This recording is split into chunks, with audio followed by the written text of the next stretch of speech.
প্রায় ৩ যুগ আগে, অর্থাৎ ৩৬ বছর আগে রেকর্ডকৃত দানপারমির উপর পরম শ্রদ্ধেয় এস ধর্মপাল মহাথেরো মহোদয়ের একটি মূল্যবান দেশনা খুঁজে বের করলাম।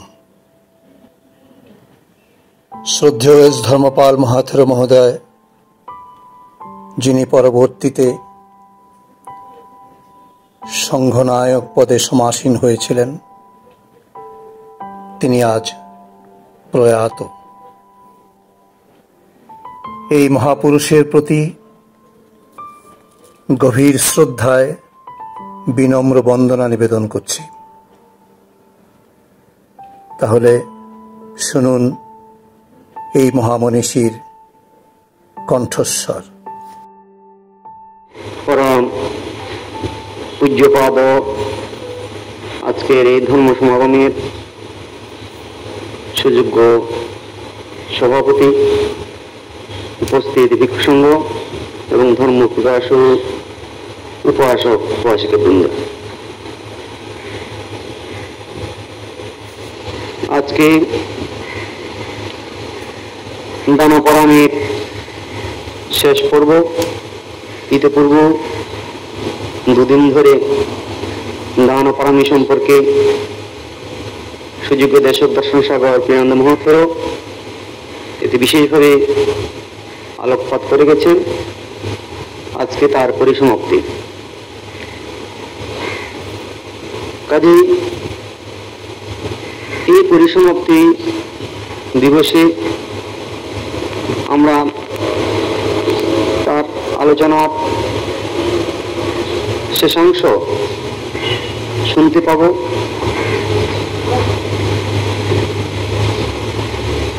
দান যে 10টি পারামি রয়েছে তার মধ্যে সর্ব অগ্রগণ্য।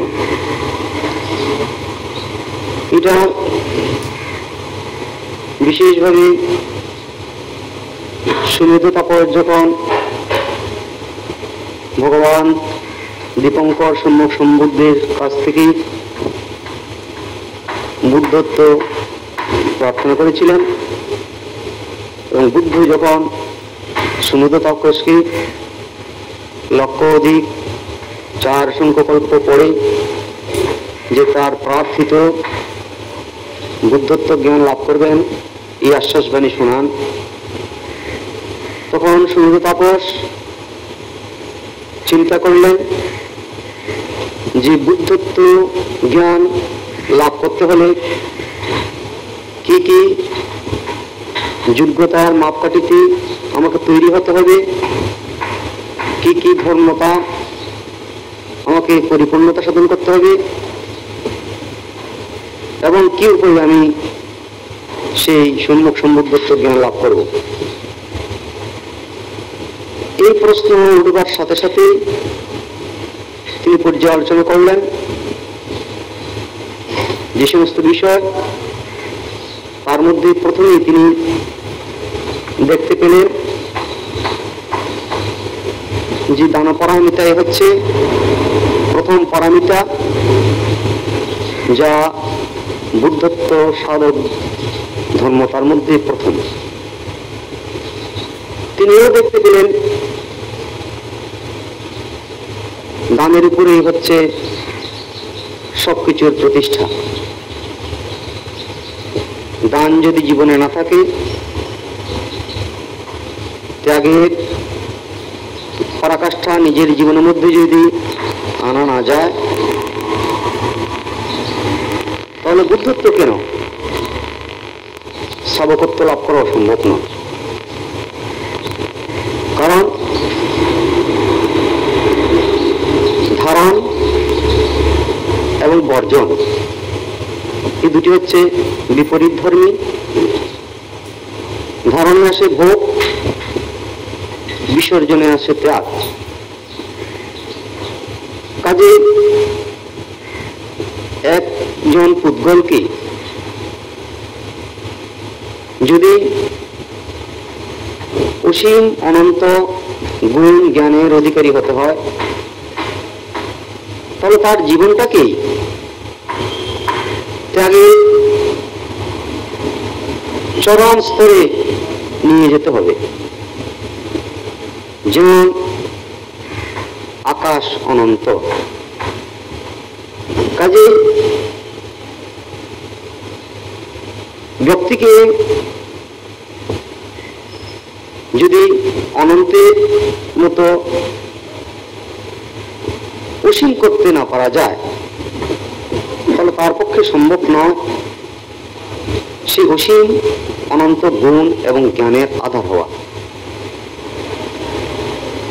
ভোগ মানুষকে কেন্দ্রীভূত করে তোলে, ত্যাগ মানুষকে করে তোলে অসীম অনন্ত। কাজেই তিনি বুদ্ধত্ব সাধক ধর্মতার মধ্যে প্রথমে দেখতে পেলেন দান। সে দানের মধ্যে কিভাবে তাকে প্রতিষ্ঠিত করতে হবে তিনি দেখলেন যে আমাকে এমন ভাবে দান করতে হবে আপন পর কোন রকম ভেদাভেদ থাকবে না। আমাকে এমন ভাবে দান করতে হবে জলের পূর্ণ কলস উপর করে দিতে পারলে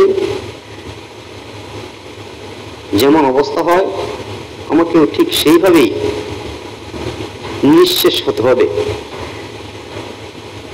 বৃষ্টির জল শুভ শুভ ভালো মন্দ কোন রকমের স্থান বিচার না করে যেমন পতিত হয়, আমাকে দান করতে হবে শ্রেষ্ঠ মধ্যম হীন যে কোনো ব্যক্তি বা পাত্রকে। আমরা দানের মাহাত্ম্য বুদ্ধের জীবনের প্রতিটি পদক্ষেপে দেখতে পাই। যেমন সেদিন সুমিত তাপস যদি নিজের জীবনকে ত্যাগ না করতেন তাহলে হয়তো সম্যক সম্বুদ্ধ গৌতমকে আমরা পেতাম না।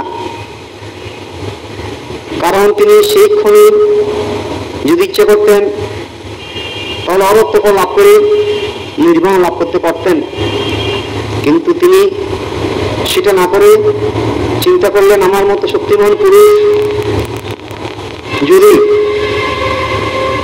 এইভাবেই নীরবে নিবৃত্তি চলে যায় তাহলে জগতের কি উপকার হবে। আমি বুদ্ধ হয়ে নিজেকে মুক্ত করব, অজস্র প্রাণীকুলকেও মুক্তির স্বাদ আস্বাদন করাবো। এই যে নিজের জীবনকে সর্বপ্রাণীর হিতের জন্য, সর্বপ্রাণীর মঙ্গলের জন্য, সর্বপ্রাণীর দুঃখমোচনের জন্য যদি তিনি সেদিন ত্যাগ না করতেন তাহলে সম্যক সম্বুদ্ধ হিসেবে গৌতমকে আমরা পেতাম না। এবং তিনি কতটুকু বরণ করেছিলেন আত্মকে বিসর্জন দিতে, লক্ষ অধিক চারি অসংখ্য কল্পকাল ধরে তাকে কত শত সহস্রবার এই জগতের মধ্যে পরিভ্রমণ করতে হয়েছিল, কত অনন্ত দুঃখকে তিনি সাদরে শ্রদ্ধা করে গ্রহণ করেছিলেন কেবলমাত্র সর্বপ্রাণীর দুঃখমোচনের জন্য। কাজে দান ছাড়া, ত্যাগ ছাড়া কখনো সুখ, আনন্দ, তৃপ্তি আসতে পারে না। এটা দেশক ইতিপূর্বে দুদিন ধরে তা আমাদের সামনে উপস্থাপন করেছেন।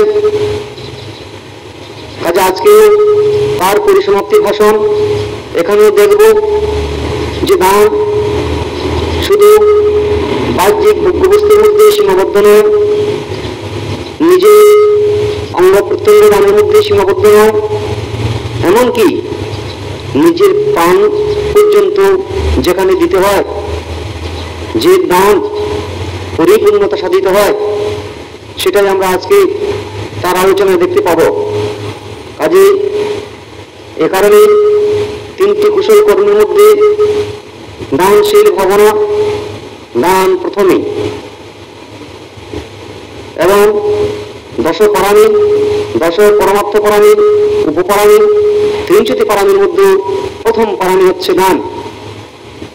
আমরা প্রত্যেকে যতক্ষণ পর্যন্ত বাহ্যিক বস্তু নিজের জীবনের, নিজের প্রবৃত্তির যে আকর্ষণ রয়েছে তা যতক্ষণ পর্যন্ত ত্যাগ করতে না পারি, ত্যাগ করতে না যায়, ততক্ষণ পর্যন্ত নিজের মধ্যে পূর্ণতা সাধন সম্ভব নয়।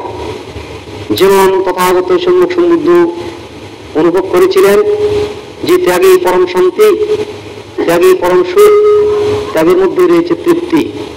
কাজেই আমরা এক্ষণে সেই ধর্মদশকের আলোচনায় মনোনিবেশ করব। আমাদের নিজের জীবনের মধ্যে দানপারামির মধ্যে নিজেকে সুন্দর রূপে প্রতিষ্ঠিত করবার জন্য একাগ্রীভূত হব, এই সংকল্প রেখেই আমার প্রারম্ভিক ভাষণ সমাপ্ত করছি।